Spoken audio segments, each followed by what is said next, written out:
भंडारा विस्फोट मामले में बड़ी अपडेट। आयुध निर्माण कंपनी के विस्फोट में 8 लोगों की मौत। 2.5 टन RDX अब भी मलबे में दबा। भंडारा जिले के जवाहर नगर स्थित आयुध निर्माण कंपनी में आज विस्फोट हुआ। इस विस्फोट में अब तक 8 लोगों की मौत हो चुकी है, जबकि 5 लोग गंभीर रूप से घायल हैं। उनका अस्पताल में इलाज चल रहा है। 2 चरणों में बचाव कार्य किया गया है। हाइड्रोलिक क्रेन और उच्च क्षमता वाली मशीनरी बुलवाकर बचाव कार्य शुरू किया गया था। आज भी उस जगह पर 2.5 टन RDX स्लैब के नीचे दबा हुआ है, जिसे अब दूसरे चरण में सुरक्षित रूप से बाहर निकाला जाएगा, ऐसा प्रशासन की ओर से कहा गया है। यह घटना किस वजह से हुई है, इसकी जांच की जाएगी। वहीं वहां लगे CCTV कैमरे भी जांचे जाएंगे। वेगवेगळे विभाग आहेत, इंडस्ट्रियल सेफ्टी विभाग असेल, पोलीस विभागाशी संलग्न जे इन्व्हेस्टिगेशन करणारे विभाग असतील, ते सर्व विभाग आपला इन्व्हेस्टिगेशनचं काम आता चालू करतील आणि ते आपले अहवाल देतील आणि त्या पद्धतीने पुढील कार्यवाही. सर, एक त्या ठिकाणी एक मुलगा होता, अप्रेंटिस करत होता, त्याला सुद्धा आतमध्ये घेऊन गेलं गावकऱ्याच्या विरुद्ध. का बरं त्याला नेलं होतं? अप्रेंटिसच्या सर्व विद्यार्थ्यांना आम्ही भेटलो.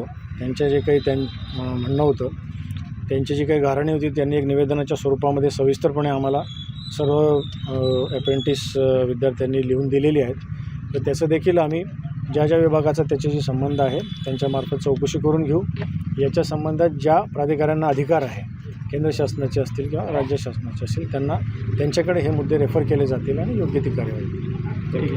त्याप्रमाणे आज सकाळीही आम्हाला 11 वाजेच्या आसपास या घटनेची माहिती मिळताच जिल्हा प्रशासनाचे सर्व आपत्कालीन व्यवस्थापन विभाग, पोलीस विभाग, नगरपालिकेकडून आपल्याला अग्निशमन दलाची जी मदत लागते ती मदत, त्याचप्रमाणे आपण जे आपत्कालीन पथक आहे, जे नागपूर महानगरपालिकेचं आपत्कालीन पथक, SDRF आणि NDRF या सगळ्यांना पाचारण केलं आणि तात्काळ सर्व विभागांची मदत या आयुध निर्माण फॅक्टरीमध्ये पोहोचत गेली आणि मग बचाव कार्याला सुरुवात झाली. जसं IG सरांनी सांगितलं त्या पद्धतीने बचाव कार्य मग सलगपणे तेव्हापासून चालू होतं आणि एकूण अडकलेल्या 13 व्यक्तींपैकी आपण सर्व 13 व्यक्तींना आता साधारणपणे 8-8:15 वाजता ते संपलं आणि आपण सर्वांना रिकवर केलं. त्यापैकी 8 व्यक्ती आपल्याला मृत आढळले आणि 5 हे जखमी होते. त्यापैकी 3 हे भंडारा इथल्या खाजगी रुग्णालय लक्ष हॉस्पिटल इथं उपचार घेत आहेत आणि 2 यांनी उपचार घेतला. त्या ठिकाणी प्राथमिक उपचार घेतल्यानंतर ते नागपूरला रवाना झालेले आहेत उपचारासाठी. अशी सर, काय पूर्ण घटना होती? आतापर्यंत ऑपरेशन कुठपर्यंत आलं आहे आणि काय? जवाहर नगर भंडारा स्थित जी ऑर्डिनन्स फॅक्टरी आहे, ज्या परिसरामध्ये आपण आता बोलत आहोत, आज सकाळी 11 वाजेच्या दरम्यान त्या ठिकाणी मोठा स्फोट किंवा एक्सप्लोजन झालेला आहे. घटनेची माहिती मिळताच SP भंडारा, कलेक्टर भंडारा संपूर्ण टीमसह तातडीने घटनास्थळी पोहोचले आणि जे सर्च आणि रेस्क्यू ऑपरेशन आहे त्यामध्ये सुरुवात केली आणि पहिल्या फेजमध्ये जवळजवळ 7 इस्मांना तिथून आपण रेस्क्यू करण्यामध्ये यश मिळवलं. त्यामध्ये दुर्दैवाने एक इसम मृत्युमुखी पडलेला होता, परंतु 6 जण जे होते ते जखमी अवस्थेमध्ये प्रॉपर सिव्हिल हॉस्पिटल भंडारा, लक्ष हॉस्पिटल भंडारा, त्यांना तातडीने वैद्यकीय औषधोपचार सुरू केलेला आहे. आणि त्यानंतर दुसऱ्या फेजमध्ये, कारण ही ज्याला आपण RDX आणि इतर स्फोटकं एकत्र करून जे नवीन लो टेम्परेचर प्लास्टिक एक्सप्लोजिव्ह आहे ते बनवण्याची ही फॅक्टरी आहे. त्याचं नावच LTP-23 या प्रकारचा हा एक्सप्लोजिव्ह बनवण्याचं युनिट होतं आणि ती जी बिल्डिंग होती ती पूर्ण RCCमध्ये मजबूतीने बनवलेला असल्यामुळे जो आपला नॉर्मल RCC स्लॅब असतो त्यापेक्षा अत्यंत जाडीचा स्लॅब असल्यामुळे आणि पूर्ण ती जमीनदोस्त झाल्यामुळे रेस्क्यू आणि सर्च ऑपरेशनला बऱ्याचशा मर्यादा होत्या. तरी परंतु हायड्रॉलिक क्रेन किंवा जास्त क्षमतेचे, म्हणजे तर SP साहेबांनी, कलेक्टर साहेबांनी सगळ्या जिल्ह्यातून आणि बाकीच्या ठिकाणाहूनसुद्धा जे मोठे क्रेन आहेत त्या ठिकाणी शक्तिशाली क्रेन बोलावले आणि दुसऱ्या फेजमध्ये जे 13 जण त्यामध्ये एकूण संख्या जी होती तर ती सगळ्या इस्मांना बाहेर काढण्यामध्ये यश मिळालं. फायनल फिगर जी आहे त्यामध्ये 8 जण मृत्युमुखी पडलेले आहेत, 5 जण जखमी आहेत आणि 2 जणांना नागपूरमध्ये वैद्यकीय औषधोपचार सुरू आहे. 3 जण आजही आपल्या भंडारामध्ये उपचार घेत आहेत. आणि या सगळ्या रेस्क्यू ऑपरेशनमध्ये 11ची घटना झाल्यानंतर तातडीने हे ऑपरेशन सुरू झालं आणि या क्षणापर्यंत मोर दॅन 9+ आवर्स किंवा तासांमध्ये हे ऑपरेशन्स पहिला टप्पा पूर्ण केलेला आहे. आजही त्या ठिकाणी 2.5 टनापेक्षा जास्त RDX त्या युनिटमध्ये स्लॅबखाली दडलेलं आहे.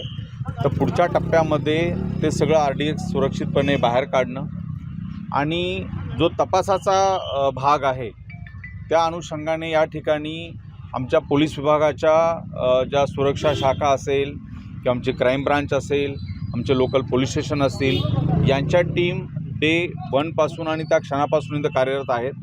त्याचबरोबर इंडस्ट्रियल सेफ्टीची टीम या ठिकाणी आहे, फॅक्टरी इन्स्पेक्टरची टीम या ठिकाणी आहे आणि या निमित्तानं कंट्रोल ऑफ एक्सप्लोजिव्ह ते सुद्धा यावर लक्ष ठेवून आहेत. पण मी अभिनंदन करेल की NDRF आणि SDRF या टीमच्या सगळ्या अधिकाऱ्यांनी आणि टीम सदस्यांनी अत्यंत प्रोफेशनल चांगलं काम केलेलं आहे आणि एवढ्या मर्यादा आणि अडचणी असतानाही त्यांनी सगळं जे रेस्क्यू ऑपरेशन आहे ते सक्सेसफुली राबवलेलं आहे. ते अजून संपलेलं नाही. पुढच्या टप्प्यामध्ये हा जेवढा RDX त्या ठिकाणी स्फोटकाचा साठा आहे तो सुरक्षितपणे बाहेर काढणं आणि तपासामध्ये फॅसिलिटेट होईल अशा पद्धतीने ही घटना नेमकी कशामुळे घडली, त्या ठिकाणी CCTV होते, त्या CCTVमध्ये काय रेकॉर्डिंग आहे, त्याचा DVR किंवा NVRमध्ये काय रेकॉर्ड झालेला आहे, की स्लॅबच्या मोठ्या धक्क्यामुळे त्याचा पूर्ण चक्काचूर झालेला आहे का, त्यातून आपल्याला काय रिट्रीव्ह करता येतं, ह्या सगळ्या तपासाच्या बाबी पुढील तपासामध्ये निश्चितपणे समोर येतील. आणि आपल्याला माहीतच आहे किंवा अनुभवी असेल की अशा घटनांची पुनरावृत्ती होऊ नये म्हणून आपल्याला काय SOP फॉलो केली पाहिजे याचंही या निमित्तानं तपासाच्या पुढच्या टप्प्यामध्ये भविष्याच्या कालावधीमध्ये अशा घटना शक्यतो घडणार नाहीत याबद्दल काय खबरदारी घेतली पाहिजे, काय काळजी घेतली पाहिजे याबद्दलची डिटेल SOP निश्चितपणे तयार करण्यात येईल. परंतु मी माध्यमांसह सर्व या ऑर्डिनन्स फॅक्टरीमधले सगळे अधिकारी, सगळे कर्मचारी आणि या निमित्ताने सगळ्या विभागांचे जे प्रमुख अधिकारी आहेत, कर्मचारी आहेत त्या ठिकाणी आलेले आहेत आणि सगळ्यांच्या सहकार्यातून, समन्वयातून आणि एकमेकांना मदतीच्या भावनेतून आजचा जो एक चॅलेंजिंग आव्हानात्मक टप्पा होता तो आपण पार पाडलेला आहे. मी सर्वांना धन्यवाद देतो आणि यापुढचे जे फेज वाईज टप्पे आहेत त्यामध्ये सुद्धा सर्वांचं सहकार्य मिळेल याबद्दल मला खात्री आणि विश्वास आहे.